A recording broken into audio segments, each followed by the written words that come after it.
የህይወት ለውጥ መሰረቱ በችግር በድካም ውስጥ በማለፍ ስኬትን መጎናጸፍ ነው።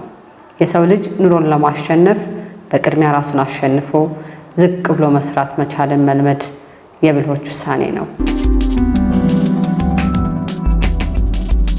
ወልዲያ ከተማ በስራ ዕድል ፈጠራ ዘርፉ እድገት ተኮር ፖሊሲ መተግበር ከጀመረች ሰንበትበት ብላለች። በዚህ ፖሊሲም ዜጎችን ተጠቃሚ ማድረግ ዙሪያ ያለውን አሁናዊ እንቅስቃሴ የተቋሙ ኃላፊ እንዲህ ያስረዳሉ። ከከተማችን የስራ ዕድል ፈጠራ ሁኔታ አንፃር ስንነሳ አሁን ላይ እንግዲህ ከተሞችን መልሶ በማቋቋም ሊሆን ይችላል፣ አጠቃላይ እንደ መንግስት የእድገት ዘርፎች ተብሎ በተለዩ ዘርፎች ላይ ወጣቱን የስራ ዕድል ከመፍጠር አንፃር 2017 ላይ ወደ 9558 አካባቢ የሚጠጉ ስራ መፍጠር መቻል አለብን ፕላን አድርገን ነበር። ስለዚህ በሶስቱም ዘርፎች የስራ ዕድል የተፈጠረበት ነባራዊ ሁኔታዎች አሉ። ከእቅድ በላይ እስከ 10 ሺህ አካባቢ የሚጠጉ በቋሚነትና በጊዜያዊነት የስራ ዕድል የተፈጠረበት ነባራዊ ሁኔታዎች አሉ ማለት ነው። በከተማዋ ለገጽታ የማይመጥኑ የመስሪያና የመሸጫ ቦታዎችን በማስወገድ ለገጽታ ሊመጥኑ በሚችሉ የገቢ ማመንጫ ግንባታዎች የመቀየር ምርታ እየተስተዋለ ነው። ከደቀቁ ሱቆች በመውጣት ሰፋ ባሉና አሳታፊ በሆኑ የመስሪያና የመሸጫ ቦታዎች ሰርቶ የማደግ ጅምሮች ፋናቸውን እየፈነጠቁ ነው። ዝቅ ብለው በመስራት በኑሮ ከፍ ለማለት የሚጥሩ ሞዴል ማህበራትም ቀላል አይደሉም። ከራሳቸው አልፈው ለሌሎች የስራ ዕድል የሚፈጥሩ ታታሪዎች መታየት የጀመሩባት ከተማ ነች።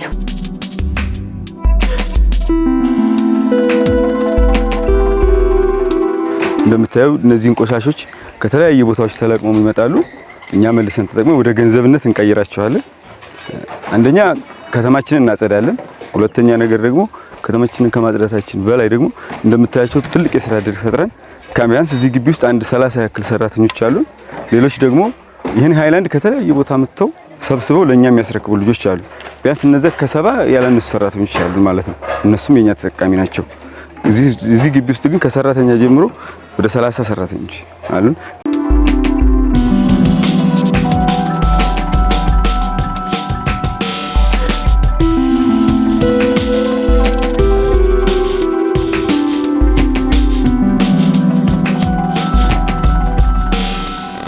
በእነ ህሊና ትግስትና ጓደኞቻቸው በማህበር ተደራጅተን ነው ስራ የምንሰራው። የቴራዞ ማምረትና የተለያዩ የሲሚንቶ ፕሮዳክቶችን ነው የምንሰራው እና ሮቶ ማምረት፣ የአትክልቶችን ማምረት፣ አትክልት ማስቀመጫዎችን እና የተለያዩ አሻንጉሊት ያው የምንሰራቸውን ስራዎች ማለት ነው እነሱን ነው የምንሰራው እና የኔ የስራ ድርሻዬ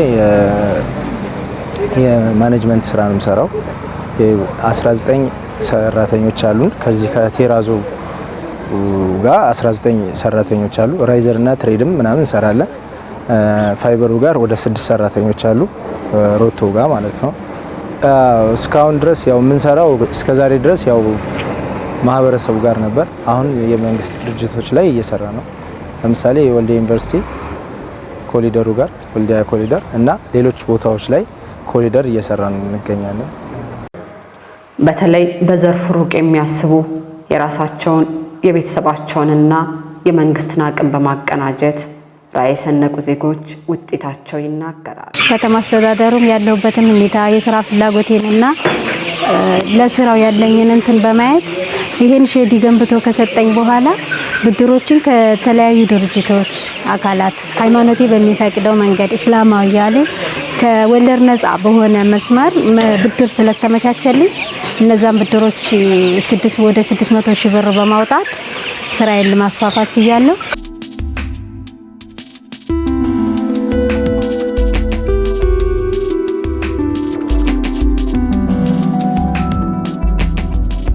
አራት የሱ ሁለት የኔ ሁለት ታላቢ ያለና ከዚያ ላይ የሱ ልጅ አንድ ልጅ አለ፣ የኔ ልጅ አንድ ልጅ አለ።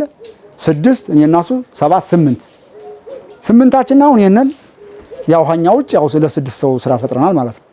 እና ወደ መንግስት ድጋፍ የተደረገልን የመጀመሪያ የቦታው፣ ሁለተኛ ደግሞ የእንስሳት ሐኪሞች በመንከባከብ እንደገና ደግሞ ጤና እንትን ማለት የጥቃቅኖች እየመጡ እዚሁ በወር በሁለት ወር እየተከታተሉ እነ በላይ እነ ፈንታው አዲሱ እየመጡ አሁን ድረስ አይዟችሁ እያሉ ድጋፍ ይሰጡናል።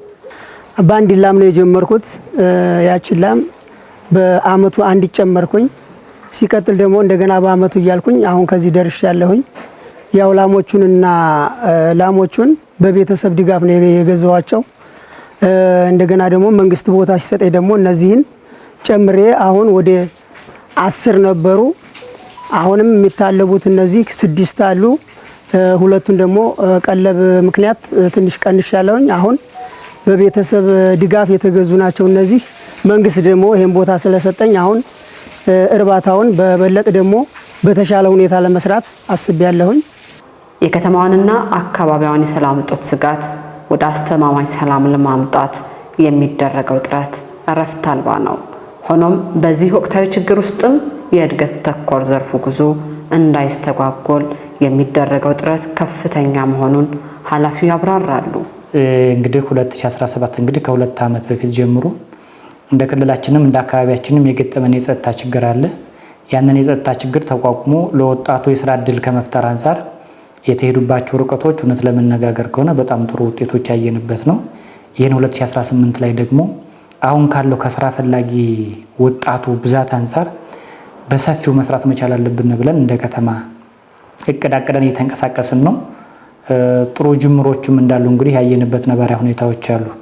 ስለዚህ 2018ም ከ9000 በላይ ወጣቶችን የስራ እድል መፍጠር መቻል አለብን ብለን ይዘናል። ከ9200 አካባቢ በላይ ካለው ውስጥ ቋሚ የስራ እድሉ እንግዲህ ወደ 7400 አካባቢውን ቋሚ የስራ እድል መፍጠር መቻል አለብን ብለን እቅድ ይዘናል ማለት ነው። ስለዚህ ይሄንም እንግዲህ አንዱ የምንፈጥር በትልቁ የምንሰራው እንደ ከተማም የተግባባንበት ከግብርና ዘርፍ አንፃር ኢኒሼቲቮች አሉ። በዶሮ እርባታ አለ፣ በወተት ላሞች እርባታ አለ፣ በማድለብ አለ። በሌሎችም ዘርፎች ከከተማና መሰረተ ልማት ተቋሙ ጋራ እየተነጋገርን በክላስተር የማደራጀት ማለት ነው። የመስሪያና የመሸጫ ቦታዎችን ከ40,000 በላይ ካሬ የተረከብንበት ነባራዊ ሁኔታዎች አሉ። እሱን እንግዲህ የአካባቢውን ወጣት ተጠቃሚ ለማድረግ ባሉን ጊዜያቶች በክላስተር መስርተን ተጠቃሚ ማድረግና ወጣቱን የስራ እድል የምንፈጥርበት ነባራዊ ሁኔታዎች ይኖራሉ ማለት ነው። በከተማዋ እያንሰራራ ያለው የኢንተርፕራይዞች ዘርፍ እድገት ተኮርነት ከወቅቱ ጋር የተዋሃደ ነው። ለአብነት ከኮንስትራክሽን ዘርፍ አንዱ የሆነው ዘመናዊ የብሎኬት ማምረቻ ማሽን ተጠቃሽ ነው። ጊዜና ጥራትን ታሳቢ ያደረገው በአብዛኛው በሲስተም የሚታዘዘው ይህ ማሽን ለከተማዋና አካባቢዋ የኮንስትራክሽን ዘርፍ እድገት አንዱ አመላካች ነው። ስለ ማሽኑ የማምረት አቅምና አጠቃላይ ሁኔታ ባለቤቱ ያብራራሉ። ድርጅቱ ያው ከሞላ ጎደል ያው በቴራዞና በብሎኬት ማምረቻ በኮንክሪት ግብአቶች ላይ የተሰማራ ነው። ማሽኑን በዋሊያ ካፒታል ነው እንትን ያልነው። የተገዛበት 1.8 ነው። ተቀንሷል፣ ወጥቷል። 2 ዙር ብቻ ክፍያ ነው እንትን የቀረው እንጂ ሙሉ በሙሉ ክፍያ ተከፍሏል። ለ23 ሰዎች የስራ እድል ፈጥሬያለሁኝ። ያውን ቦታው ስለማይበቃ ነው እንጂ ከ23 ሰዎች በላይ ነው ማሽኑ የሚያስፈልገው። በቀን 10,000 ነው የሚያመርተው። እኛ ግን ወደ 2,000-2,500 ካመረትን በኋላ እንቆማለን፣ ቦታ ችግር ስላለብን ማለት ነው። በአጠቃላይ የተጀማመሩ እድገት ተኮር ዘርፎችን በማጠናከር የዜጎችን ተጠቃሚነት በማስፋት የታዩ ያሉ መልካም የስራ ባህሎችን እናጠናከር፣ ዝቅ ብሎ በመስራት ከፍ ብሎ የመኖር መርህ በመከተል የውሳኔ ሰዎች እንሆን መልእክታችን ነው።